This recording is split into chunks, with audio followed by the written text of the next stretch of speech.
Good morning.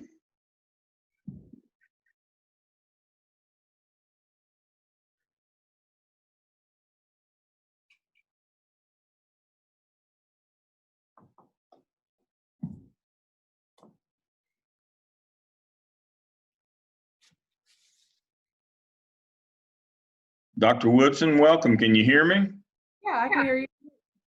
Good morning. Thank you for being here. Absolutely. I see Dr. Martin's here.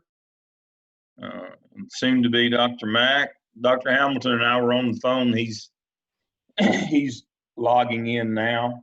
All right. Should be with us shortly. There he comes. And now Lori is admitting. So there she is. So I see the gang's all here. Welcome. Hello. How's everybody today? Good.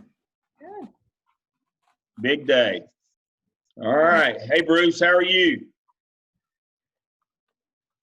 Dr. Hamilton's got him a fresh haircut. He's ready to go. All right. Unmute yourself, Dr. Hamilton, and kick us off this morning. We're all here. Let's get started. All right. Good morning, everybody. Thanks for jumping in this morning. Looking forward to our presentation. So we'll do a little introduction here, and then I'm going to turn it over to Lori, and she can begin her presentation.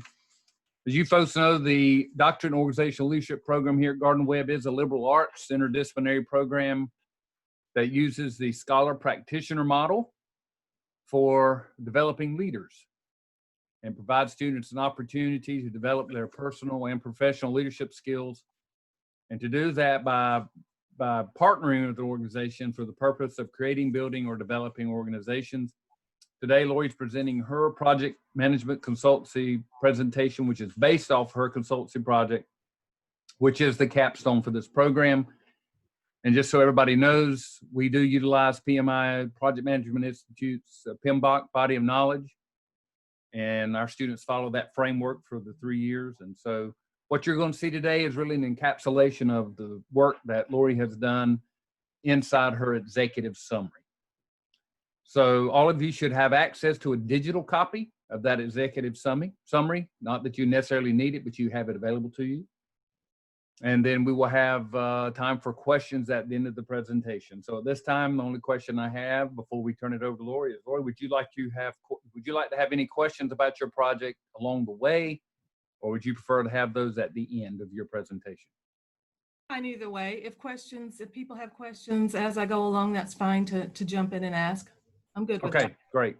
All right. Well, at this time, I'll turn it over to you, and you can share your screen, and away you go. Okay, let's see. Share screen.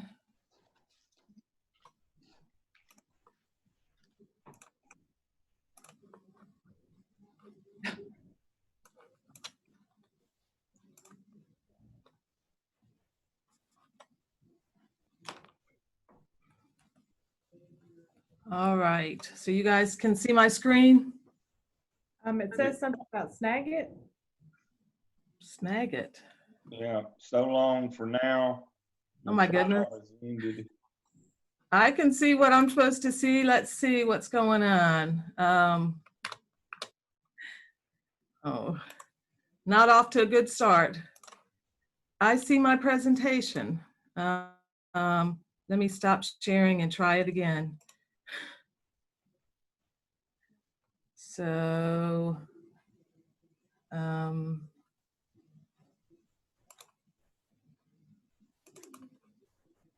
okay, what about now? Yes. Excellent. Excellent. Okay, here we go. So my partnering institution, of course, is Gaston College, with Dr. Heather Woodson as my site supervisor. So thanks, Dr. Woodson. Thanks, Dr. Lamb, for your guidance throughout this process. My project is on program evaluation. How do we know if the academic programs at our institutions are healthy? So that's kind of the the basis of the whole thing. With the North Carolina Community College system, there's a very specific way to initiate programs.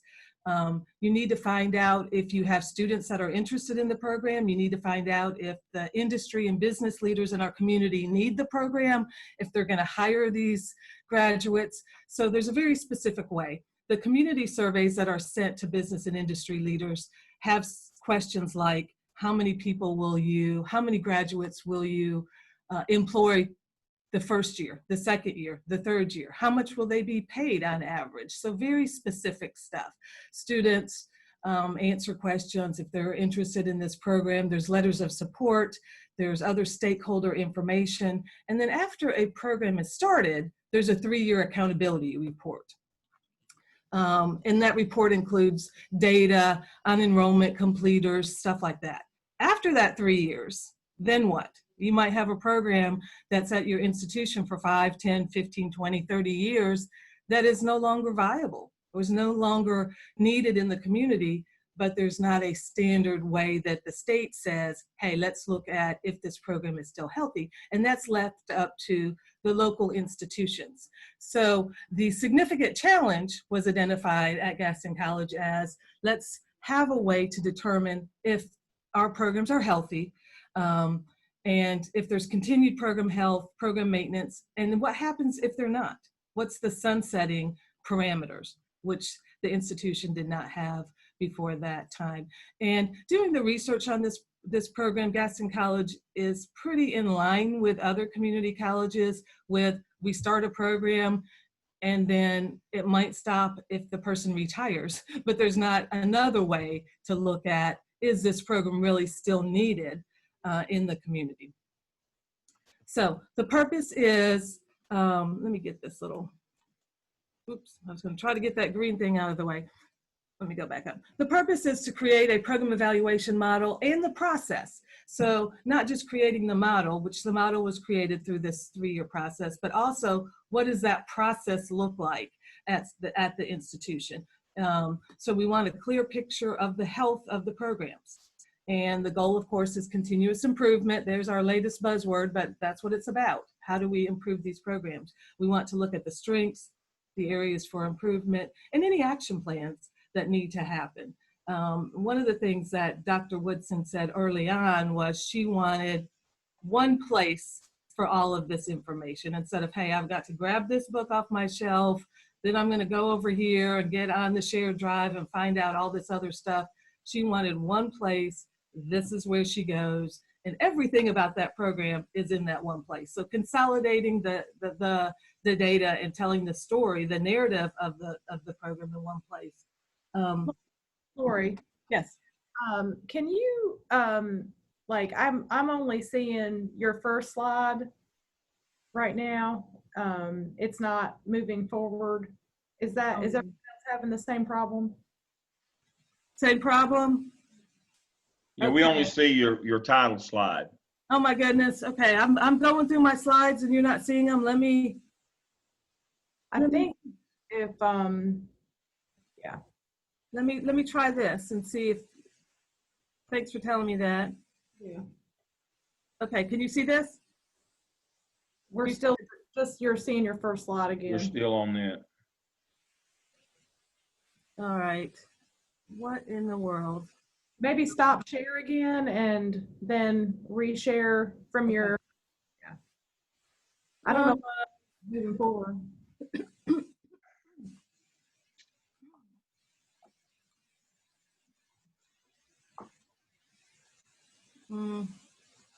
Sometimes the technology's our friend, sometimes it's not.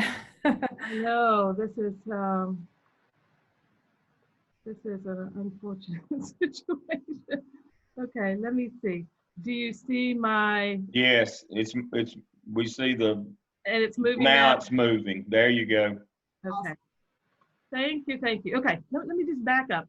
So when you look at the background, this is what I was just talking about, how the North Carolina Community College system has a very specific way to start programs, but it's left up to the local institutions to decide program health.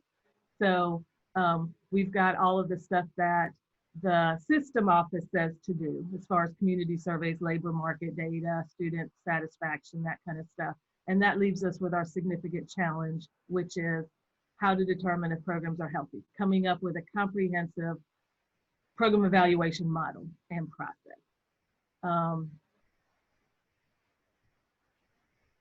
Okay. No, it's not letting me. I can't believe this. Okay, purpose. So you guys can see purpose? Yes. Good, thank you. The purpose is the creation of the model, the process, the goals, continuous improvement, highlighting your strengths, your areas for improvement, specific action plans, and of course, telling the data, telling the story, having the data and telling the story in one place, and for it to be adaptable and transferable. So this is a very comprehensive program evaluation model with the goal of someone could grab a hold of this. One of the things I read the other day with Dr. Downs' new strategic plan is program evaluation. Well, ideally, Gardner-Webb could take this and remove stuff that they don't want. I think that's probably be the case, is people getting rid of stuff because there's a lot in there. You might want to add a few things, but I could see institutions grabbing it, even though I say it's community college, other four-year institutions could use this as well. All right, best practices, you guys see this? Yeah. Okay, good. So best practices according to Lit Review, several things here.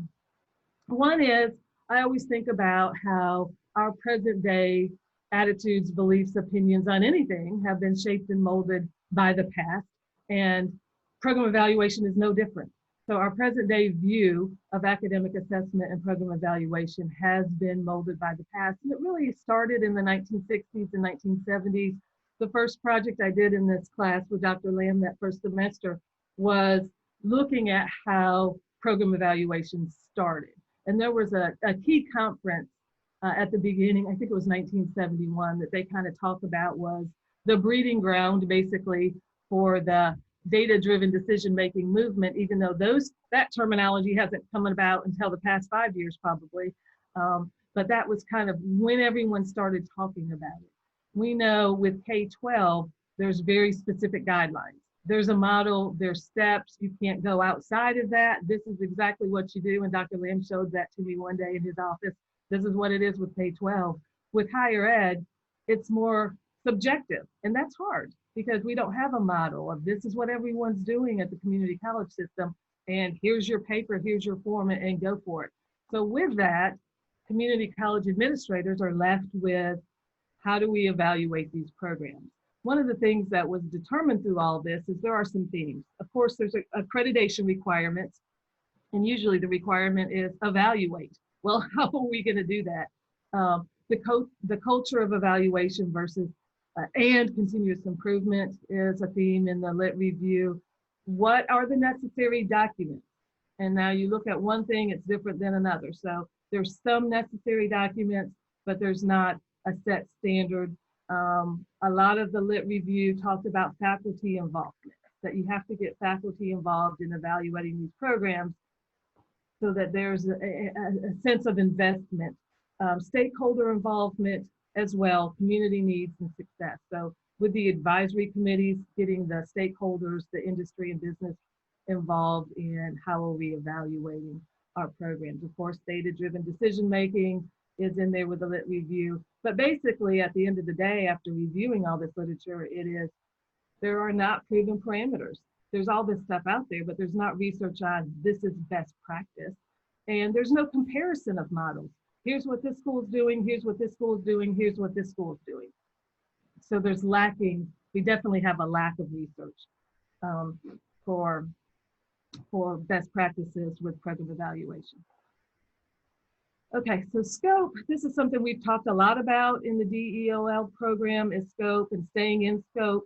I jumped out of scope a little bit purposefully, but the scope originally, and I think this was done maybe second or third semester, was to create the program evaluation model that it would be universal and transferable to other institutions. There would be an executive summary. We would identify the key evidence, which was really the biggest part of this whole process, I think. One of the biggest parts was to identify the key evidence and talking to all the stakeholders, the deans, the associate deans, the institutional effectiveness office, to identify that stuff. So that was a big chunk of the work, to meet with the key stakeholders and to get Dr. Lamb's words, to get the consent of the governed. So everyone involved in the process, including faculty, are they on board? Is this what they want to do? Outside of the scope, we have stuff like the responsible parties making decisions about specific programs. So once a program is determined unhealthy or borderline, what happens? That's outside of the scope of the project. Presentation of the information, and I jumped outside of the scope a little bit, and I think part of it is the partnering institution is somewhere where I work. You know, we've talked about the pros and cons of that. I think for me, the pros have been there's some overlap in my daily duties, and I'm aware of other things that are happening at the institution. So forming that committee and looking at what now, and we did that just last month. We had a meeting and talked about the first programs that will be going through this process. Everyone is doing the program evaluation form but presenting to this group and what that committee will look like. So jumped out of the scope a little bit there, and also added to the project with doing the transfer survey. Now, when I was in DEOL 738, looking at data collection, we did a transfer survey. Student satisfaction is part of the program evaluation, but that gave us some data. So I'll get there in a little bit. This is the overall of what happened over the past 3 years. The work breakdown structure is on page 13 through 17, very detailed specifics about what all this meant. Like I said a little while ago, the identifying evidence for the model was probably the biggest. Meeting with the deans, I did that individually, meeting with the associate deans. I had a meeting with the institutional effectiveness coordinator. We had some turnover in that job. The person we had before this current person, I met with her, I think it was 2 days before she left the college. And I said, if you could create, you know, the pie in the sky program evaluation, what would that look like? And that was a very interesting meeting. One of the things, she talked about everything, and then talked about the constraints and why some of this wouldn't work, but here's everything that should be looked at in the program. And one of the things was the financial piece was kind of missing here at the partnering institution, is looking at how much money the program is bringing in, and do you have programs that are running in the red and why? And then when I later met with our institutional effectiveness director, he talked about that you may have a program with low enrollment, but there's a community need or industry needs people. And I know we've kind of talked about that. Well, if that's the case, why does it have low enrollment? So, you know, he talked about that there may be situations where it's hard to quantify, I guess, and compare programs to each other when there are other factors involved. Well, we're still doing it. And I guess those other factors that are involved would come out in the process when they're presenting their program to the committee. But you can kind of see what it looked like, the overall. And you see creation of the model happen until the very end. We're still adding to this model. It's happening, it's still occurring. We modified the rating scale. Last year was outstanding, satisfactory, unsatisfactory. Well, no one's going to say unsatisfactory. So we modified that to outstanding, accomplished, and developing. So someone would more likely say something was developing versus this is unsatisfactory. And then we added some percentages to the goals when it was like, this was the yield. Well, that's an actual number. So if the number is 5%, within 5% or over 5%, then that means that you have accomplished that goal. So we added some numbers. So that's why you see creation of model all the way to the end, because it's constantly going to be evaluated. Here it is, but you might have some situations where things come and go. Any questions about this? I saw Dr. Lim, you took your mute off. Did you have a question? No, I was going to say, I'm not sure that I see all of your chart, but I think it's okay. We're good. Okay. Go right ahead. Okay. So the restraints and the risks and the constraints, for me, the biggest one, and I kind of had to process through this, was the timing of the milestones. And I think overall with the program, when you work with an institution or an organization and you identify the problem the first semester, they want a solution. And we have these milestones that are set to where they're ready for some action, but I'm not there yet. And with Gaston, with that person leaving institutional effectiveness and someone else coming on board, and where we are with SACS, this needed to move ahead, but I wasn't there yet with my milestones. So I had to have that conversation with Dr. Woodson and Dr. Lamb. And Dr. Lamb was, you're learning the process, you're learning how this all works. They may need to move ahead of you, but that's okay. So at some point it was like the new institutional effectiveness person was working parallel to me, and then we kind of caught up and we're working together on some stuff. I think just some feedback, it seems like it would almost make sense to identify that problem maybe in our second year, the first semester of our second year, after we have the background and some information. And I've talked to some other people about that too. The organization wants to get moving and we're not ready yet. The SWOT analysis I'll talk about on my next slide, which is heavy on the strengths, but we'll go over that. I did the Denison organizational culture with the organization and with the assessment and evaluation culture. And basically, there was a couple of themes. Consistency, it's almost like you have these silos at organizations where everyone's kind of doing their separate things, but what's the consistency for program evaluation? If you have one division doing something different than another division, so instilling that consistency from the ground level up was one of the things identified. Clear oversight of the evaluation process. I think ideally at an organization, you would have someone where this was their job, not an add-on to a job, not part of kind of doing this, but that this person is in charge of and does this. Maybe they're employed in the institutional effectiveness office, but this is what they do. Because we have people that are busy doing a lot of other stuff, and here's also this other thing I have to do. So, and that's different per division. And creation of shared core values and overall purpose. What's the overall purpose? And like I said a little while ago, we had an all-day meeting last month, and we talked about all this stuff, and it was good. We went through a lot of it. Here's the SWOT analysis.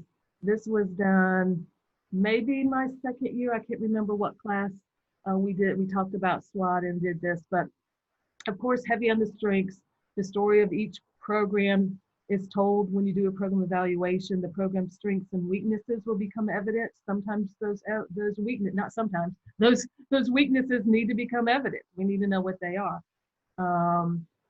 Financial resources could be allocated differently if we know a program needs to be sunset or moved or restructured, any of that stuff. If you've got low numbers or low performing programs, what do you do about that? The involvement in the process will create a culture of investment for faculty. Without program evaluation, there's no real determination of the health of programs, and of course accountability, which is the last thing. So I think that goes back to the faculty involvement in this whole thing, which is marketing, talking, discussing, promoting their programs, knowing that they ultimately are responsible for the program.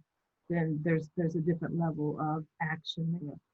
The weakness of this, the faculty may feel threatened for low performing programs will become evident. They might be concerned about their job. It's not part of the organizational culture. So there's concern about that. Concern especially for the low performing programs. The opportunities, of course, involvement and investment by industry and business leaders, input for future program needs, collaboration. And when I talked to Dr. Woodson about this, whenever it was a year or so ago, she suggested adding that K-12 partnership, which is good, streamlining the CCP pathways. And that's big at our institution. I know it's similar across the state. The threat, outside pressure to keep low enrollment programs, and that pressure, I say outside, that might be internal as well. But there's some pressure to keep low enrollment programs. Now, why? Is it political? Are we the only one that has it? Who's the person that, who are the faculty members, and, all of those things. There's competing colleges and community perception, as well as the interest gap. And this is something that would have to be really looked at and evaluated: community needs versus student needs. So if you have, and Bruce and I have talked about this several times, if you have programs and you have industry in your community that needs students to graduate from these programs and it's good pay, why aren't students in these programs? So, that's something that could be discussed and figured out through this process. I did the Plan, Do, Check, Act for the Quality Assurance Plan. The primary problem, of course, is the lack of the organized way to determine the health of the program. Early on in this process, when I met with the vice president, he wanted to do the completion by design framework for the program evaluation. So we did that, and that framework has lost momentum points. So when you look at the program evaluation, the final thing, you'll see entry, you'll see progress, you'll see, all the way through completion. So what happens, and then what happens after they complete and they're at a transfer institution or they are in a job. Structured program evaluation, of course, is the solution. Measures of success would be FTEs in programs, student completion, job placement, all of that. When you have a healthy program, you're going to have an increase in that. The test of the solution, the trial, we had a program evaluation model that was used for the first time in October 2019. We had a professional development day. The first one was last spring, and it went well. So this was a way to get the faculty involved. We had professional development in the morning, they had lunch, and then the afternoon, it was all about assessment and evaluation. So they received the data, they sat in groups, they worked on it, and that was the first time that was done. We went to Valencia several years ago and met with the person who was in charge of assessment. They are probably the top school on assessment. They won the Aspen Prize and all of that stuff. And they had a day where it was an assessment evaluation day. That was faculty, that was what they did that day. It was on their calendar. So we modeled that after them. And I think it worked out well. Planned on doing it this spring until COVID.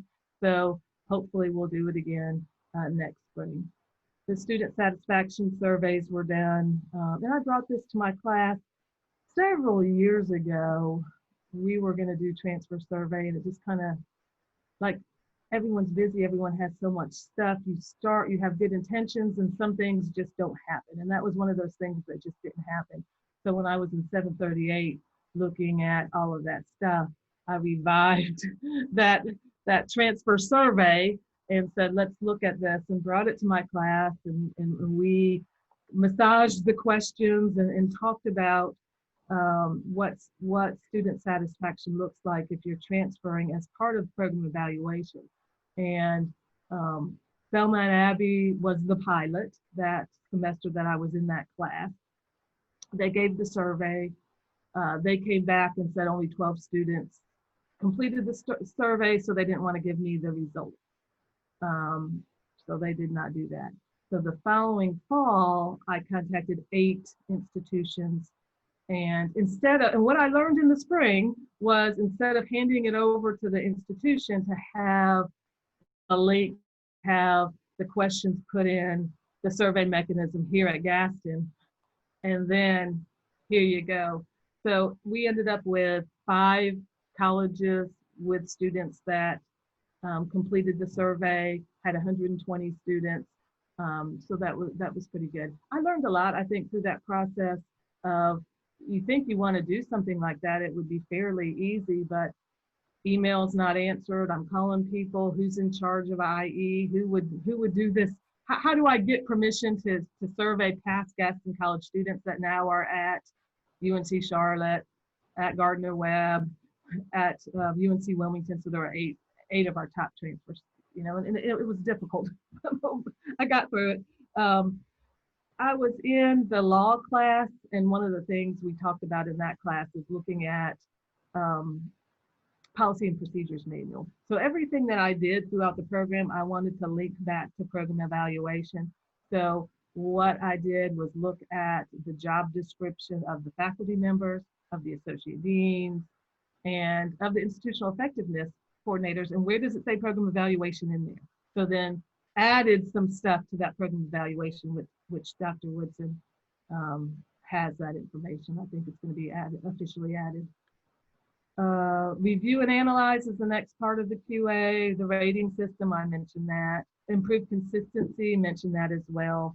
Need interdivisional training, which we did last month for our big training day, which was great. Our annual professional development. And of course, with this is the keep looping with the quality assurance. Outcome data. The evaluation model and process is in Appendix A. I was going to pull that up, but I may be running past my time. Key evidence was determined. The executive summary sheet was created. A quantifiable process for rating. One of the things that I talked with Dr. Lamb about is how many people then, what's the inter-rater reliability? What does that look like? They are all trained to rate the same, all of that. So we've got that in place. The transfer degrees, as I mentioned, were added. Originally, it was going to be career and technical education program evaluation. Well, at the college, you want all your programs to be evaluated the same way. So associate in arts, associate in science, associate in fine arts and engineering are all programs. So we added those. And I mentioned this, the transfer student satisfaction had 120 students, 5 institutions. And we got some valuable information, probably valuable for our upcoming QEP is, you know, one of the themes there was advising. So we've got some data that will help that process. Areas for future study, the research. There's a lot lacking in program evaluation in higher ed.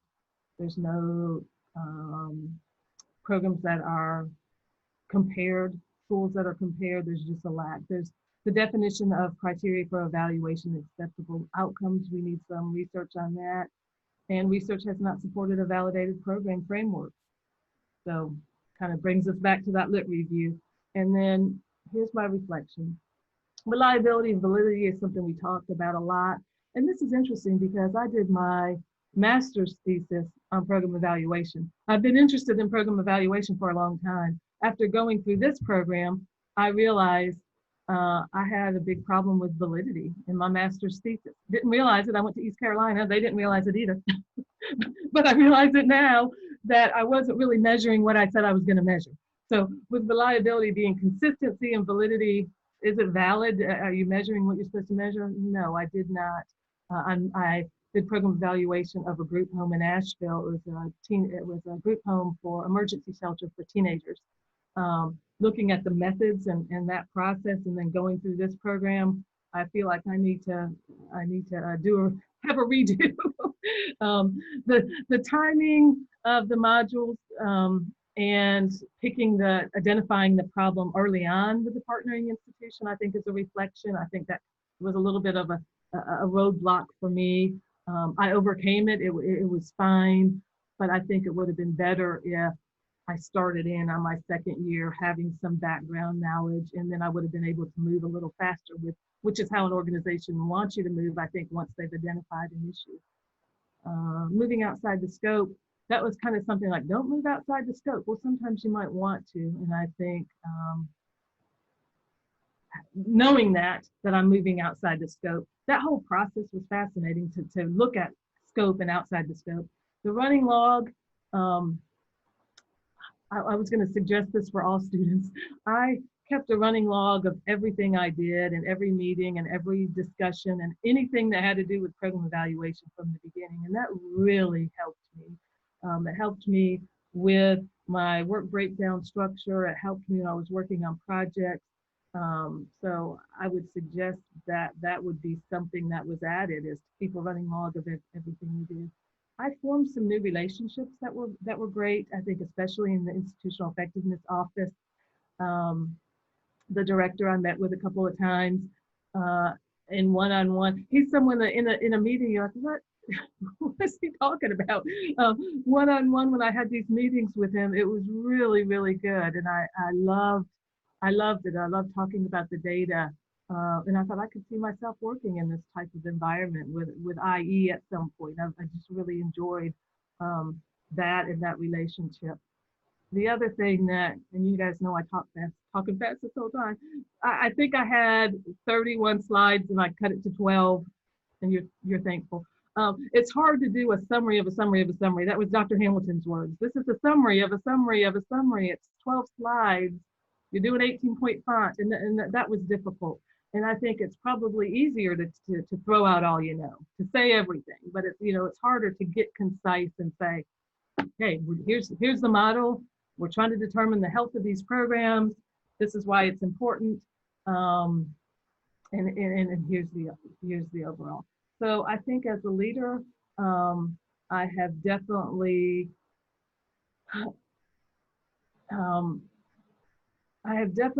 viewed things differently. I have a sticky note. Let me grab it. This has been on my, I don't know if you guys can see this, but this has been on my computer since that second class with Dr. Hamilton, which is leadership is a function of the leader, the group members, and the situation. And I think as someone who teaches psychology and the social psychology, I've loved the overlap of social psychology, industrial organizational psychology, Kurt Lewin, the theorist, the power of the situation.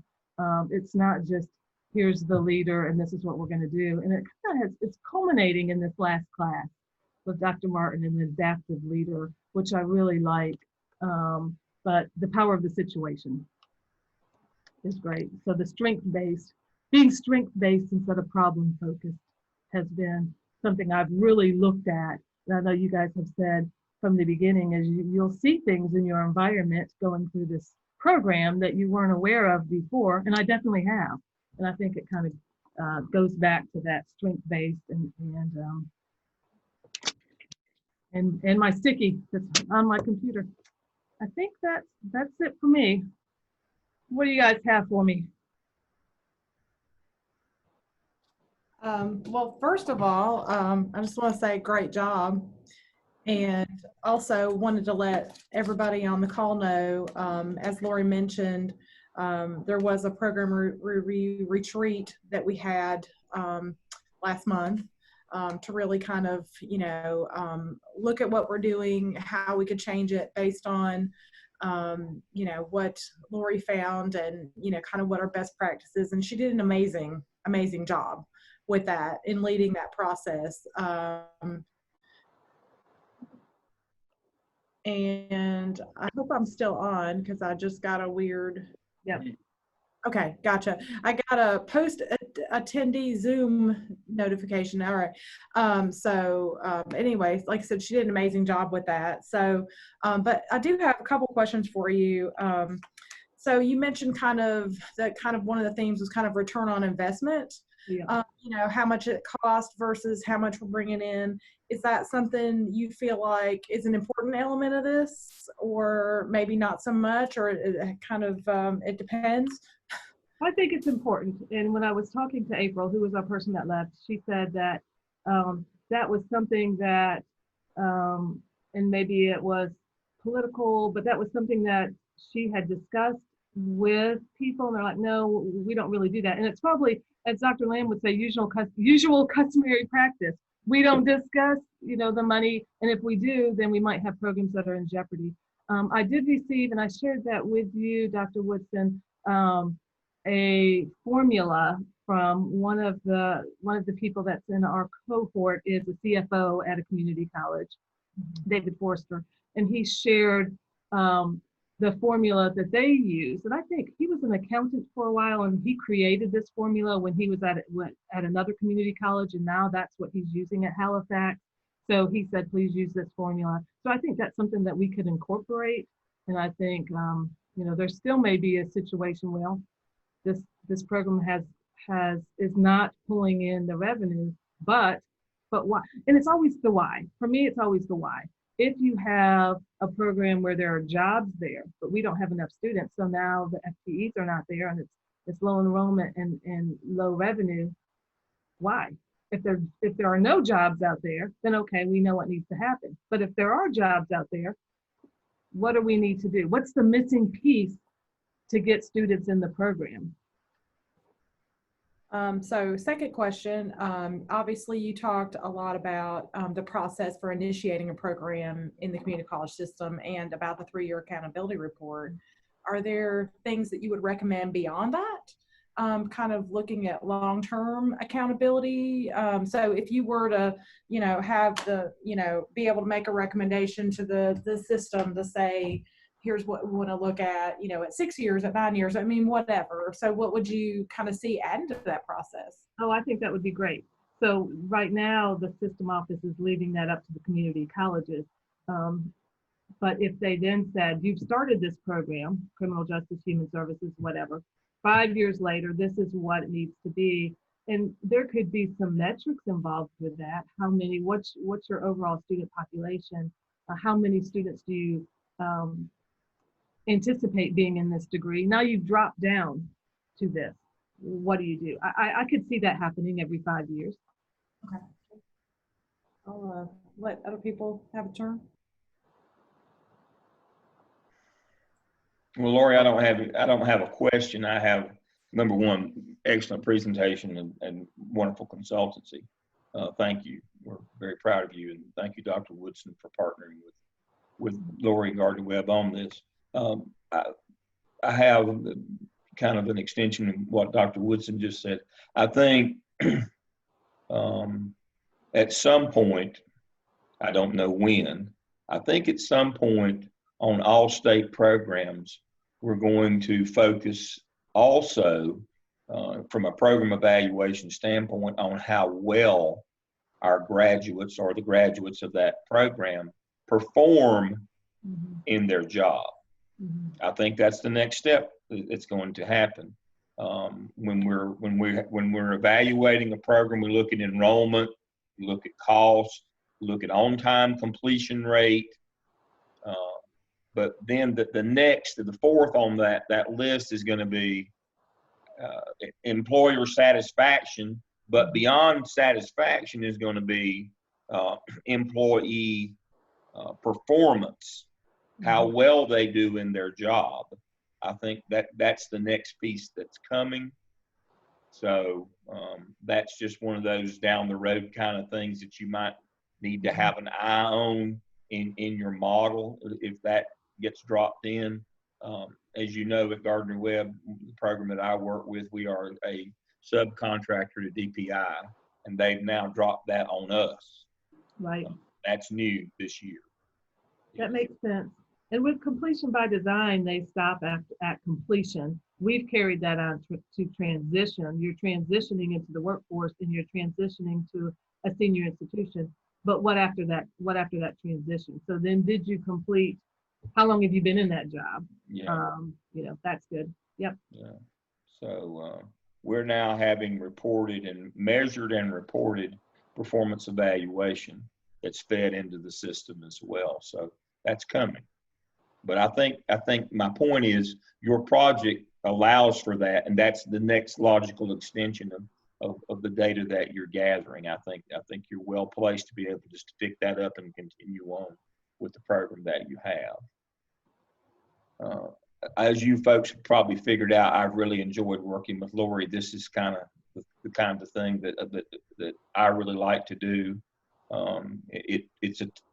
Basically it's the personification of 738. You know, this is what a person does that learns these things that we do in 738. And of course, this has been just wonderful for me, and I've enjoyed every minute of it. I know Lori's worked hard and hasn't, but I really have enjoyed every minute of it. Thank you. Thank you. So my comment, Lori, is congratulations on a great presentation and an overall great project. I was kind of reflecting as a former community college administrator I was having some flashbacks to some more pleasant than others, but to some of these same conversations. And I want to congratulate you on creating something that I think can be so beneficial to any community college who tries to grapple with all these competing interests in terms of personalities, faculty, money, and so forth. And I know one of the things that was so beneficial to me as the vice president of instruction were the conversations I had with the vice president of administration.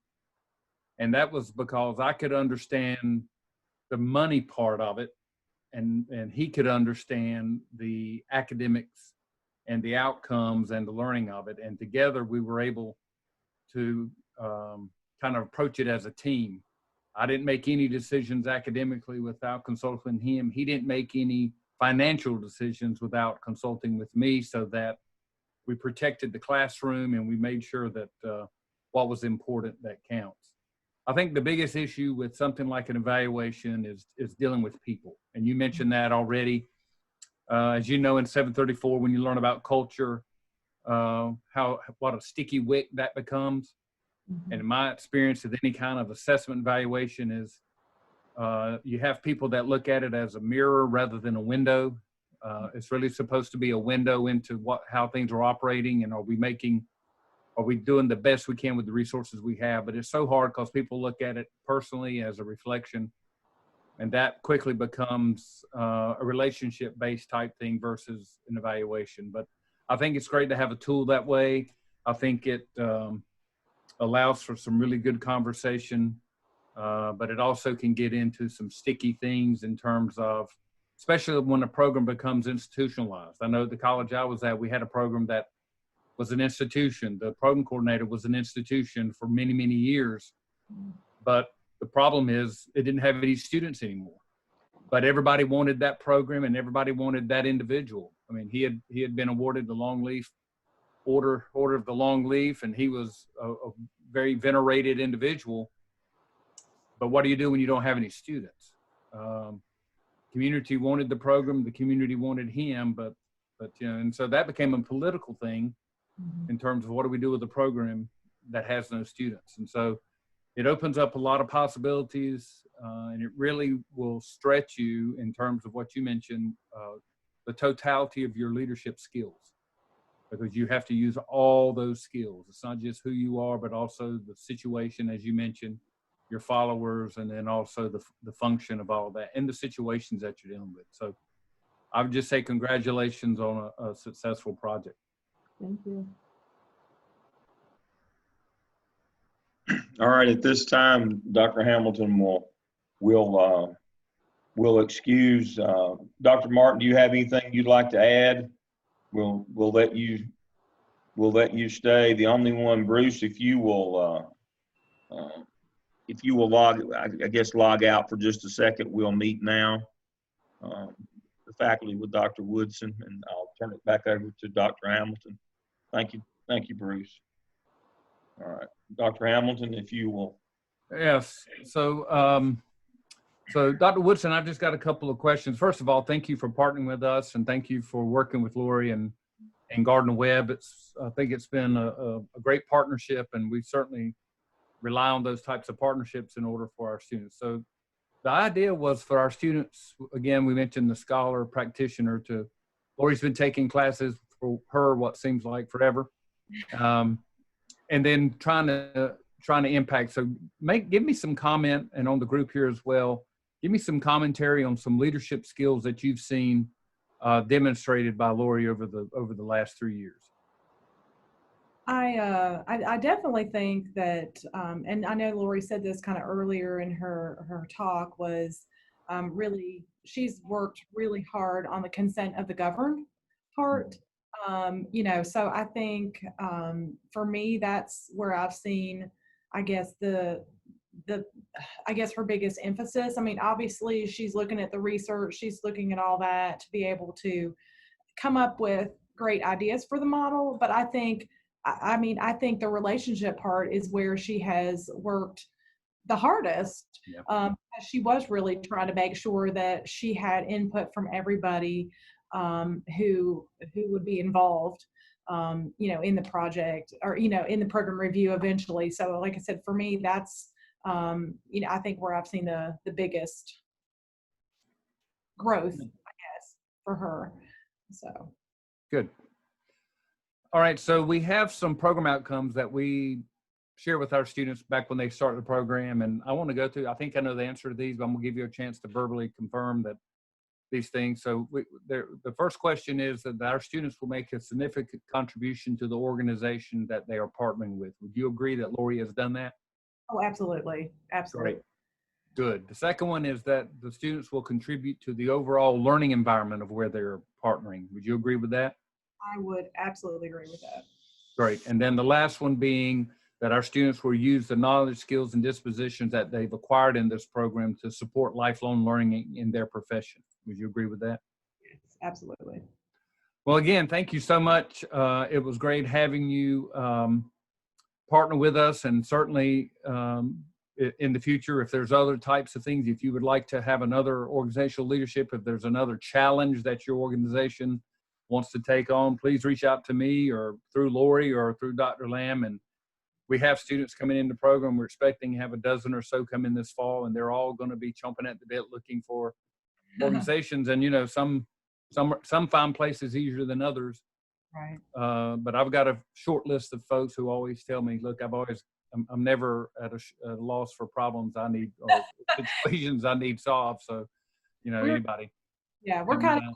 We try to partner students not only with organizations, but also with something they want to learn about, something they want to do. And I think Lori would be great in an institutional effectiveness type thing. Yeah, there's a lot of jobs in those, and those are not things that a lot of people want to do. They don't like to get down into the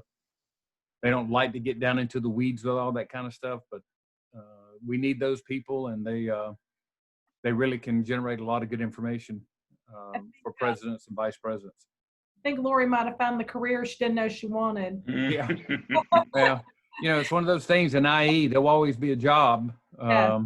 You may not always be wanted there, but they may not like what you bring to them, but. Well, I have an appreciation for IE, which is, so I've enjoyed being a part of the process as well. And I would certainly welcome other students. We always, as many institutions do, we always have a list of problems. And I think for us, and maybe kind of keep this on your radar, one of the things that we've struggled with for several years, and we're making good progress on it, but is closing those achievement gaps between, Yes. Different ethnicities of students. So we've been seeing an upward trajectory of our student success for all groups, and we've seen some reduction in achievement gaps, but they're still there. Yeah. Anybody is interested in that arena, we would certainly welcome a consulting project related to that. Well, we had one yesterday.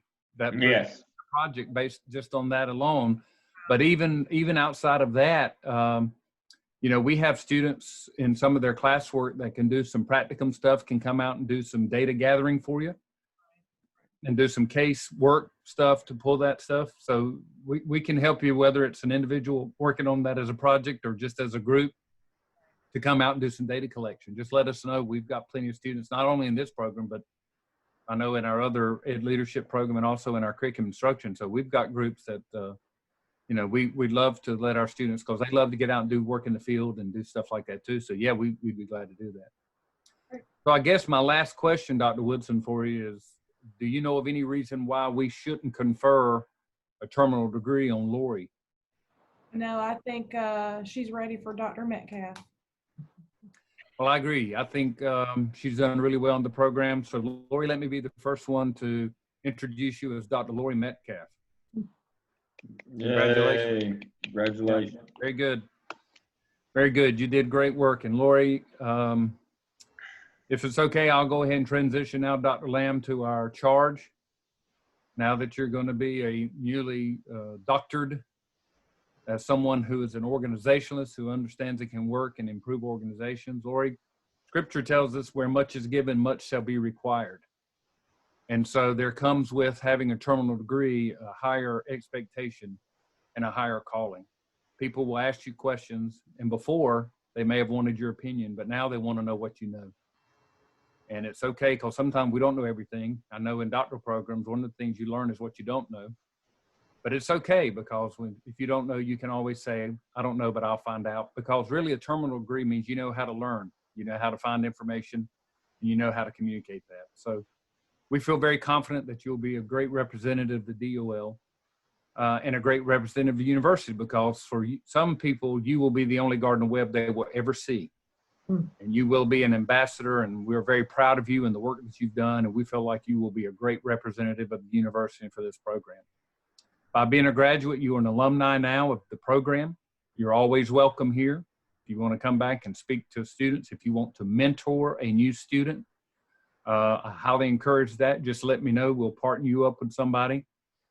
But it's all about what our motto says, Pro Deo et Humanitate, for God and humanity. And it's all about giving back. So what you will be called to do now is to give back to your fellow man and to God the gifts and the incredible privilege that you have of having that terminal degree. So we congratulate you on that. We look forward. The sky is the limit for you. And we look forward to hearing all the great things that are going to come about because of the time and energy that you've devoted to preparing yourself to be the best leader that you can be. So at this time, if it's okay, we will close with a prayer, if that's okay. All right, let us pray. Gracious God, we thank you for today and this day of celebration for Lori and her family. What has been a 3-year-long, sometime arduous journey has brought about today a celebration. And Lord, this is not the end, but this is just the beginning, because Lori now understands what she is going to be called to do and to be, and that is to be a representative and to give back and to serve others through service leadership. We ask that as we go forward and as she goes forward with her family, that you give her a mind for learning, a heart for compassion and empathy, and hands for service. We ask all these things in Christ's name. Amen. Amen. Awesome, Lori. Congratulations again. Congratulations, Lori. It's been a pleasure working with you, an honor. We're so proud of you and what you've done for yourself and for your partnering institution and for the DEOL program. And as always, be that servant leader that we all aspire to be. And in closing, as always, thank you for choosing Gardner Webb. Yep, it's great. Thank All you. right. Thank you all. Have a good Bye-bye. day.